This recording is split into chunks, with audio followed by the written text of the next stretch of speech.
Bom dia, boa tarde, boa noite, or whatever the case may be. My name is Marcus, and I am the host of the Black Brazil Today YouTube channel, as well as the BlackBrazilToday.com blog, where I analyze Brazil from the perspective of race. So today, I want to go over a topic that, among many others that I have interest in, something that I like to discuss every now and then.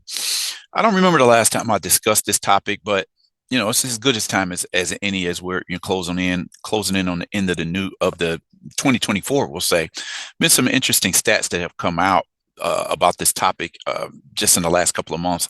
Maybe I'll cover another article about this topic, maybe in a few days, maybe in a week or so, maybe to start the new year. Who's to say? But it's something that I think anybody who's interested in the African diaspora in terms of the uplift of opportunities for people of African ancestry in whatever country they're in, this might be something that you might be interested in. The topic is something that I've discussed periodically on the BlackBrazilToday.com blog. Definitely go over there and check that out.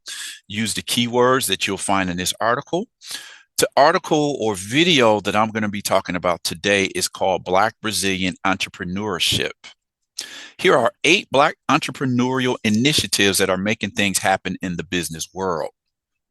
So before I get started in this, definitely just take a few seconds and like this video, share this video, subscribe to the channel, click on the notification bell, because this might be something that you might be interested in if you're somebody who's into the entrepreneurial spirit.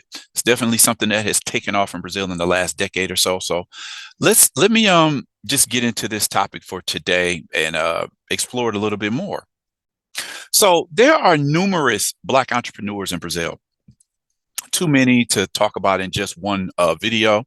But these are some of the people whose names keep coming up. When I do a search about this, some of these people I am familiar with, but there's a few on this list that I'm actually not familiar with. And even though I had even seen their faces and heard their names before, I'm not as familiar with them because they've just something that popped. They're people who've really popped up on my radar just in the last few days since I started looking for new material to cover. A lot of you who are into things that have to do with Black Brazilians in particular, you're going to be familiar with some of these faces. If not, you're going to learn a little bit about them today. Some of them are, more famous than others, but all of these people got something going on in Brazil in terms of entrepreneurship. And it's exciting to see. It's an exciting time. So one could argue that since during and after the slavery era when it ended in the 19th century, particularly 1888 to be specific, Black Brazilians have been entrepreneurs all along. Okay, just depends on how you see it. I mean, they've been street vendors all this time, particularly, Black women have been involved in, selling the items that they cook, sweets, these types of things in the streets. This goes all the way back to the slavery era and after. It's only grown. And in recent years, more and more Black Brazilians are trying their hand at this. They're moving beyond just let's go to school, get a degree and get a job somewhere. Some of them have just undertaken to say, hey, if I really want to get somewhere, I have to start my own business. Bravo. I'm glad to see this is happening. As I'm saying, one video is not going to cover all of the Black entrepreneurs you have in Brazil, but these are some of the more prominent ones. Maybe in the future, I'll talk about some of these people individually. There are some people in the Black Brazil world who have become millionaires and multimillionaires. So these are just a few of the talent that's leading the way in what they call Afro entrepreneurial or let's say Afro entrepreneurship. So again, today's video, Black Brazil entrepreneurship. Here are 8 Black entrepreneurial initiatives that are making things happen in the business world. So let's get right into this today. I want to fully explain what I'm talking about and then introduce you to maybe about 8 of these people who are, making things happen in the business world. So let's check it out. So empreendedorismo negro, or what we call Black entrepreneurship, is the movement that brings together businesses led by pretas y pardas, which again meaning Black and brown people.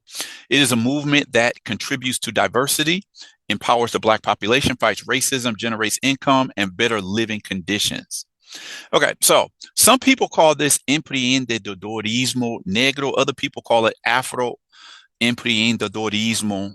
So you just put Afro on the front of the word or negro in back of the word. Empreendedorismo meaning entrepreneurship. So this particular picture is just saying, get to know or learn about 10 startups of Black entrepreneurs. Anybody who's been involved in developing small businesses in Brazil is going to know about Sebrae. I'm going to talk about that right now. So according to Sebrae, Black entrepreneurship in Brazil has grown by 22% in the last 10 years. In 2023, the number of Black or brown people running businesses rose from 12.8 million to 15.6 million.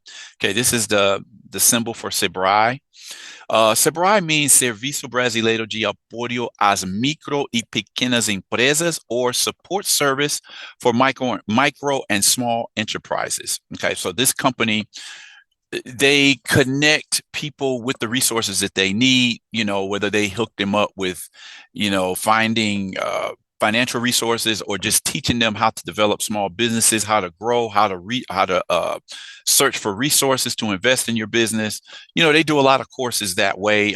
They have a lot of information and research that they've done just on small businesses across Brazil. And this is something that has helped lead the way for opening up the door for Black entrepreneurs in Brazil.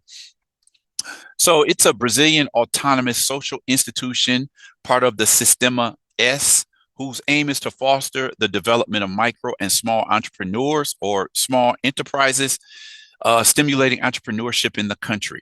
Some characteristics of Black entrepreneurship in Brazil are 67.8% of Black entrepreneurs are men. 50.8% are between 30 and 49 years old. 42.8% have completed high school. 13.5% have completed higher education. 89.8% are self-employed entrepreneurs. 10.2% are employers. Now, one thing to point out here, and I think there's a part in this article that actually talks about this. What can count as a small or micro business in Brazil? It could be just a street vendor, somebody who's out in the street selling water or something. Somebody just selling, his snacks that he made in the house. He may not have employees, but as this is his business, this is what he's doing to survive. That actually counts as a micro entrepreneur. So then when you have a lot of people, say, for example, people who need to drop out of school early so they can help with their family's income to bring some more money into the house. Okay, so this is why you'll see a statistic like this one here. 42.8% have completed high school, whereas a lot of those people who are just out in the street trying to sell whatever they can sell, a lot of those people haven't completed high school. Okay, so that's what that means. You have micro, and then you have like mini or small businesses in Brazil, just like you would have in the United States. A lot of these entrepreneurs don't necessarily have employees. They entered the market to work and develop their own business out of necessity rather than, what they wanted to do. I'm quite sure many of them tried to get a job somewhere. They weren't necessarily successful. So the only thing left was to, hey, hit the streets and sell what you can sell. Okay. Micro and small businesses. Okay. So most of them work in services sector. Some projects that encourage Black entrepreneurship are SBUs, what they call Start Black Up, events that bring together talent, network, and encourage connections with investors. Instituto Feira Preta, which maps Black entrepreneurship in Brazil. Now, for me, Instituto Feira Preta, even though we can say Black entrepreneurship has been going on, since, like I said, go back to the 18th, 19th century, and you had Black vendors even during slavery, right? But if you've ever been to Sao Paulo during November, you know about Feira Preta, which is basically like a Black expo event. To me, this new era of Black entrepreneurial enterprises really kicked off with the Feira Preta event. It is, like I said, I'd say a lot of major cities in the United States that have large Black populations have these type of Black expos where Black vendors and entrepreneurs sell their products. Here in Detroit, we have the World African Festival that goes on every year. I think they changed the month, but when I used to go to it in the early part of the 2000s, late 90s, it was always in August. But it's the same type of event that you'll have. And from the Feira Preta event, these events started springing up in different cities all across Brazil, whether it was in Salvador, Bahia, Belo Horizonte, Sao Paulo, you have Rio de Janeiro, you have all of these types of events that are going on with Black entrepreneurs selling their products. You have in Black culture, dance, music, food, art, books, all sorts of things that are related to what we call cultura negra or Black culture. Then you have the Black money movement, what they call the movimento Black money. In English, they call it, a movement that allows greater movement of money within the Black community. So again, these are 8 people that I'm going to be talking about in this particular piece. So 8 Black entrepreneurship initiatives for you to support. So obviously this was an article that I translated from the Portuguese. And it's just speaking to Afro-Brazilian consumers, say, hey, these are 8 Black businesses that you should get behind, right? Today's article is courtesy of Na Prática. And matter of fact, before I even get into it, I do want to source some of this material that I'm using for today's article or video, because there were quite a few that I found some, good material that I just started putting them all together. So Agência Sebrae, I just talked about Sebrae as one source, Distrito website, Social Good Brazil, and as I mentioned, Na Prática, which is the first part of the article that I'm going to talk about today.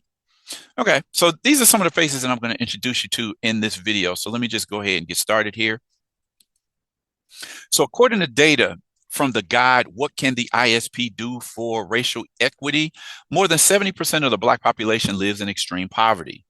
In addition, I'm not sure if they're saying, because I don't think 70% of the Black population lives in extreme poverty. What it seems to me that they might be saying is that of the people who live in extreme poverty in Brazil, 70% of them are going to be what's called preto e pardo, meaning Black or brown. In addition, pretos and pardos, meaning Black and brown people, account for 64.2% of unemployed workers, according to the Social Inequalities by Color or Race in Brazil report. The difficulty of accessing the job market forces many people to become entrepreneurs out of necessity, which ends up strengthening the growth of Black entrepreneurship, which is what I just said. Some people go into having micro or small businesses out of necessity because they may not be able to find work. Approximately 50% of Brazilian entrepreneurs declare themselves to be preto or pardo, again, Black or brown, according to Sebrae. Although the majority falls into the micro and small business categories, the growth of Black entrepreneurship may indicate part of their drive to find a better life and more representation.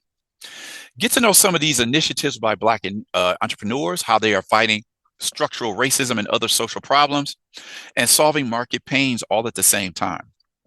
So the first entrepreneur I'm going to take a look at. Now, mind you, some of these people that I'm talking about today, I have articles on Black Brazil Today that talked about them. Like this first lady right here, I have maybe 1 or 2 articles that mention her name that's talking about her business. I'm accustomed to, even in Detroit, there were 3 or 4 different types of Black bookstores that I like to frequent. Now, this was years ago. A couple of them have closed down. But the point is, there was always a bookstore I could go to that had books about topics that might be important to Black people, written by Black authors. It really, having Black bookstores is something that's really kind of new in Brazil, and it's growing because authors in Brazil and authors talking about Black culture and Black history is something that has exploded in recent years. And I think this is important because this has happened because so many different Afro-Brazilians have had access to the university, and they've gone on to do research and write their own books. So this is another thing that's really exciting that's happening in Brazil today. So this first business, Livraria Africanidades, the founder is Ketty Valencio. So she has her own little bookstore, and it has titles by Black Brazilians, but as well as Black people from the diaspora. You'll see here, this book right here is The New Segregation. Not sure, that might be the book by, I can't remember the young lady's name, Michelle. Her name is not coming to me. I remember I went to go see her when she came to Detroit to present her research in this book. It was like, I'm not sure if that's the same book or if that's The New Jim Crow. I think her name was Michelle something. I'm gonna have to look that up, but let me tell you more about Ketty Valencio. So unhappy with the lack of Black authors in literature and the representation of Black bodies in popular books, librarian Ketty Valencio decided to open Africanidades, a bookshop specializing in Afro-Brazilian and feminist literature in search of more representation. The entrepreneur told the Na Prática website that finally finding representation is also a way of legitimizing Black people. When I read things, authors who are similar to me, it's an example of life. It's a sign that I really exist and that there are other people who look like me. So I think it's really about the importance of life, of continuity, and also universality. We're often taught that we don't belong, that our story doesn't make sense. How are you going to live? And how are you going to respect another Black person like yourself? These are all questions that I've discussed on the blog and now the video channel. It's like I said, when I first started going to Brazil, I was amazed because you'll go into a major bookstore in Brazil and you just didn't see many titles by Black Brazilian authors or books that spoke specifically to the Black Brazilian experience. And the books that you did find by Black authors in these bookstores usually were translated work by particularly Black American authors. But now that's starting to change. You know, you start seeing more titles by Black authors about Black Brazilians. So that's exactly what she's talking about. Like the literary world, Black people in Brazil have been made to believe like that's not an area for us. And it's still not easy to just get their books published. That's why we have Black publishers and Black bookstores that are growing in Brazil that are giving an outlet for these Black authors to share their work. Because you've been taught that he's or she's nothing, they don't even exist. This ends up echoing in our daily lives. So literature is a form of affirmation. It gives you possibilities and recovers you from this darkness, she points out. Okay.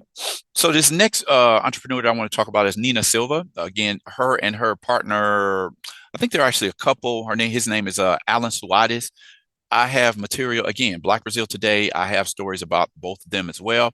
This is Nina Silva, one half of the partnership of the Movimento Black Money. And again, the idea is to Black people to support Black businesses and for we say in America, we say the Black dollar. You say, okay, the Black real, what we say the real negro in Brazil, because the name of the currency in Brazil is called the real. In plural, it's called reais. So what they're saying is that Black Brazilians need to start circulating their money among Black entrepreneurs. I think it's hard to make that happen because Black people are so spread out in Brazil. You don't have like specifically overwhelmingly Black cities, in Brazil. You have some in the Northeast, but as a whole, like in Sao Paulo, it'd be difficult. For me, it seems a little bit difficult to try to make that happen unless we're just speaking on supporting businesses online that everybody has access to. So last year, Nina Silva was named one of the 20 most powerful women in Brazil by Forbes magazine. Dig that. Despite being a reference in the field of technology and having an impressive CV, Nina's skin color seemed to make people doubt her abilities. Feeling the limitations created by prejudice, she created the Movimento Black Money, meaning the Black Money movement, as a way of encouraging Black entrepreneurship by connecting entrepreneurs and consumers through a marketplace. Today, she is considered one of the 100 most influential people of African descent under the age of 40 in the world by the United Nations. I felt uneasy about seeing places not occupied by other women and other Black people.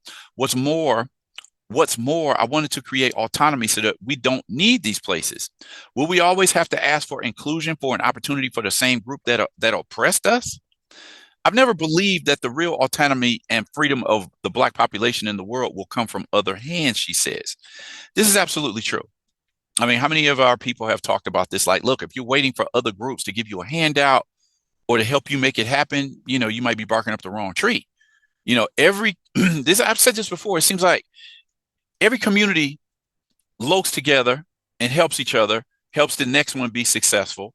And it's not a problem. It's expected to be that way. But there seems to be some fear of when Black people do the same thing. So Nina Silva gets it. And this is what she's talking about in the movement to Black money. Now, this is a young lady that I'm just becoming aware of now, Gilma Campos. I guess her company is called Outra Praia, which actually means other beach. From a humble family, Gilma Campos had to be 5 times better than the rest to be able to stand out in the market, as she herself points out. After trying out a few jobs, she listened to her entrepreneurial spirit and decided to create the strategic creativity boutique Outra Praia. Seeing herself as a Black woman entrepreneur, Gilma still felt a lack of peers occupying the same spaces as her. I had to rediscover myself as a Black woman in order to answer a question I was asking. Where are the other Black women who aren't here beside me? And to my sadness, I discovered that there really weren't any Black women doing business and earning a certain level of income to be highlighted. After a history of slavery, we still haven't managed to bring about equality among people in the periphery or on the periphery, on the outskirts of the city, of various cities, most of whom are Black. She laments. Then you have the company Blackbird, Luciana Paulino, this young lady right here. Okay, so I wasn't familiar with Luciana Paulino, but I am familiar with her partner in this company, whose name is going to come up. Noticing the lack of Black travelers buying tourism products, Luciana Paulino began to study Black consumption until she invested in social entrepreneurship and created a tourism platform to promote racial equity. So, together with her partner Guilherme Soares, this guy right here, she proposes a more inclusive vision of travel experiences with Blackbird. So, I'm familiar with this guy from his other company. I think it's called Guia Negro. He introduces people to all different types of historical important locations in Brazil as well as in other countries. Really fascinating website that he has. I think he like sponsors tours to certain areas of Sao Paulo or Brazil in general for people to get to know, because there's a whole like hidden history of the history of Black Brazilians throughout Brazil that people don't know about. And he'll take the people to these spots like, look, 200 years ago, such and such happened right here. Right? Guia Negro, important website and company. In it, we tell the experience of what it's like to be a Black body in the world with inspiring content, linking tourism with social connection. Tourism is a powerful tool for a people's self-esteem and has a direct impact on their experience, which is why we create itineraries telling the story of invisible characters. The stories and journeys we tell not only strengthen Black people, but the Brazilian people, she explains. I'm also familiar with this lady. Liziane Lemos. She's behind the network of Black professionals. Okay. Voted by Forbes Brazil magazine as one of the 100 most promising Brazilians under the age of 30 in 2017. Liziane Lemos is the co-founder of the Rede de Profissionais Negros, or Black Professionals Network, along with Wagner Cerqueira, Vinicius Vigica, and Nanda Thomas, an NGO that connects Black professionals and companies looking for talent. For her, this bridge is important because the journey of racial diversity is still recent and has only just begun to appear as a corporate policy. Many professionals don't see their place in the company, and we can support them and the companies in trying to change this scenario. The problem of racism in Brazil is not explicit, and this is the biggest difficulty in combating it. I always push back when I say that the racism in Brazil is not explicit. In a lot of cases, it's not, but in a lot of cases, it is. I mean, go to blackbraziltoday.com and you'll see a whole lot of just blatant in-your-face racism. So Brazil is a mix, the same as we have in the U.S. You have blatant racism, the explicit and the implicit, that, type of racism where you may not be able to say explicitly that this happened because I'm Black. Sometimes you can't tell. Then there's other times where it's blatantly clear, and you have both forms of racism that happen in Brazil. Is very clear. In my case, there's the fact that I'm young, female, and Black in the corporate market. I have a comfortable working environment, but I have to remember that there are people in other environments who are uncomfortable and don't feel part of them, she said. Next guy is Wellington Trindade. This is the sixth business ProLider program. With the desire to prepare young Brazilians to take on the challenges of public management, Wellington Trindade created ProLider program, a free course that began in May of 2016 with the aim of providing good foundations for future leaders in Brazil. Although the focus is on the challenges of the public sphere, which are the most urgent for the country's progress, participants don't necessarily need to be interested in working in the public sector. Okay. One interesting thing, we see this is at the Harvard Kennedy School. Wellington Trindade, and his last name is Vitorino. He was 26 at the time. This article is from a couple of years ago. He was the first Black Brazilian to be approved for an MBA at the MIT in the United States. Okay. Over the course of about 18 meetings, a group of young people aged 18 and 34, or between 18 and 34, take thematic classes on education, economics, ethics, political science, and security, among others, learning directly from names that are references in these areas. As well as taking part in readings and debates, a final project must be submitted to a judging panel. Okay, this young lady, I spoke about her and her company just a few minutes ago. To me, she was one of the kickoffs Her company that started just with a small tent selling just used products in the street turned into this enormous uh, business model that's been going on for, I think, Feira Preta has been going on about 25 years now. So this is Adriana Barbosa. She created Feira Preta, which again, it means kind of like Black Expo. It's a huge event. It turns out it is the largest Black cultural event in Latin America. It goes down in Sao Paulo every year. Usually in November, from what I understand, Adriana is starting to take Feira Preta on the road and take it to different countries. That will be fascinating. But I've talked about Adriana Barbosa in numerous materials, I've talked about her in videos. Like I said, to me, Feira Preta was the springboard for Black entrepreneurial enterprises in Brazil. I'm not saying she's the first. As I said, you go back, Black entrepreneurs can go back to the slavery era. But in the new era that we're in, I felt like Feira Preta is one of the first entities that jump-started the idea of Black business and Black entrepreneurship in Brazil. Very important lady. I've had the pleasure of conversing with Adriana Barbosa numerous times over the years. It's been a while since I've talked to her, but she was recently featured in Time magazine as well. I'll have to do a story about that. So considered the largest Black culture and entrepreneurship event in Latin America, Feira Preta, founded by entrepreneur Adriana Barbosa, brings together various initiatives aimed at researching, mapping, and accelerating Black entrepreneurship and consumption in Brazil. Let's see more pictures of Adriana Barbosa. Broken down into several mini hubs, the work carried out by the group includes business incubators, promoting education, training, and empowerment, social funds, festivals, discussions on diversity and events, data collection, promoting exhibition spaces, among others. I have been to Feira Preta numerous times since the first time I went in like 2008. When I started living in Sao Paulo, starting in 2012, I lived there to 221. I would try to go to Feira Preta every year. Before I moved to Sao Paulo, between 2008 and 2011, wait, let me see, 2008 and 2012, when I moved to Sao Paulo, I would go to Sao Paulo every year during November because I say November is like Black History Month. They call it the Black Consciousness Month in Brazil. And Feira Preta usually would go down in November. I always wanted to make sure I would be there because you see these entrepreneurs.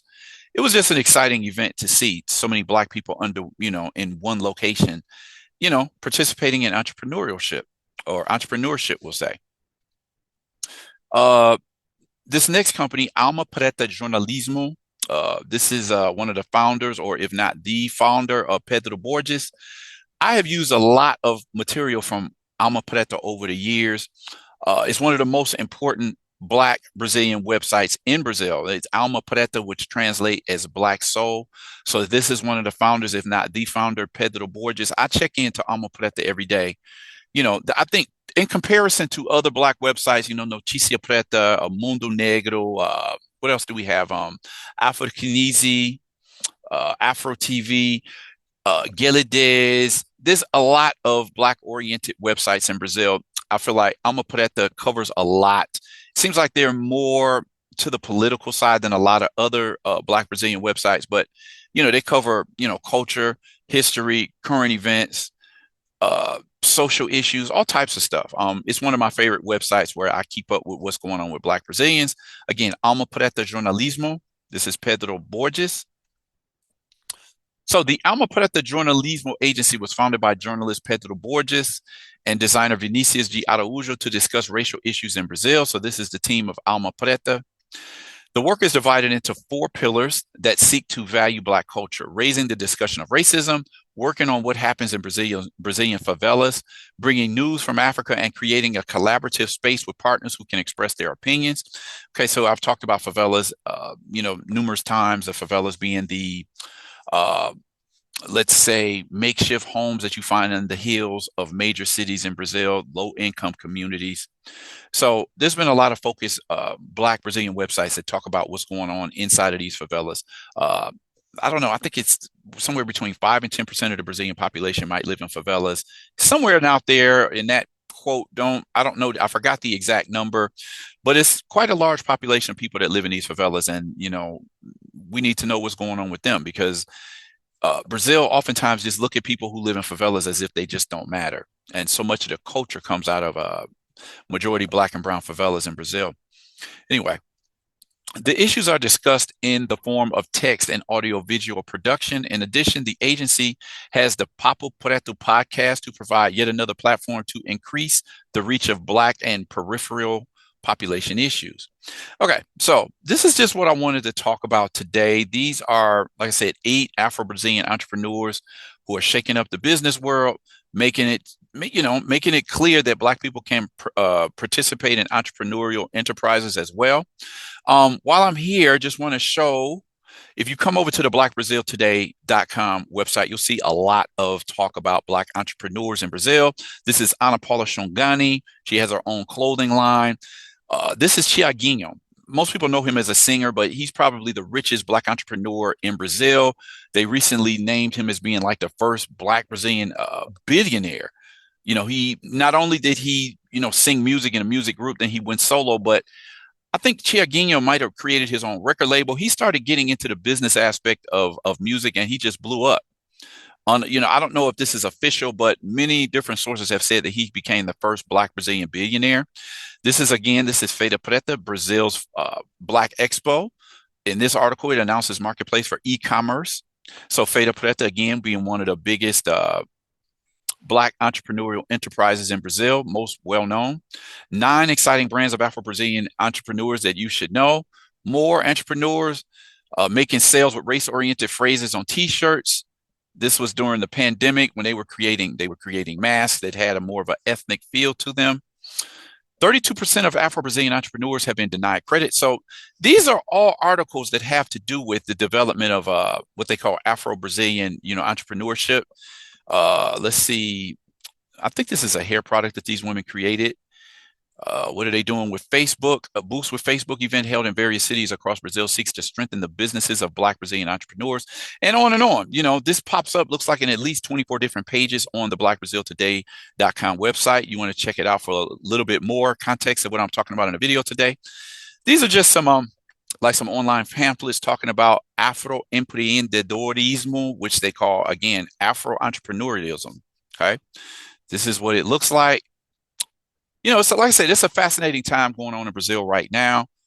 Black people making changes to say, hey, we're not just people who are just poor that belong in the favela. We're making things happen in the business world. So successful Black businesses in Brazil, I think that's something that, people might be interested in learning more about. Definitely go over to the blackbraziltoday.com blog to check out more. As I said, some of these people, particularly Adriana, talked about Nina Silva. Let's see, I used material from Alma Preta quite a bit. Talked about the young lady with her Black bookstore and this lady right here. So go over to blackbraziltoday.com. Like I said, almost 4,000 articles there. You can find individual pieces about maybe about 6 of these people. So with that said, want to get a discussion going. What do you guys think about the material from today? I could talk, I've always said, like, I could create just a blog or video channel just talking about Black entrepreneurialism in Brazil. There's enough material out there to talk about this, but want to know what your thoughts are on this. Like I said, I love the comment section. Drop some comments in the comment section. Let's get a discussion going. Definitely like this video, share this video. Consider subscribing to the channel if you've seen more than a few videos that you were interested in. And click on the notification bell. That way you'll know when I put up new material. With that said, I'm going to end this video here and request that you all come back. Check out the next video that I post here at Black Brazil Today.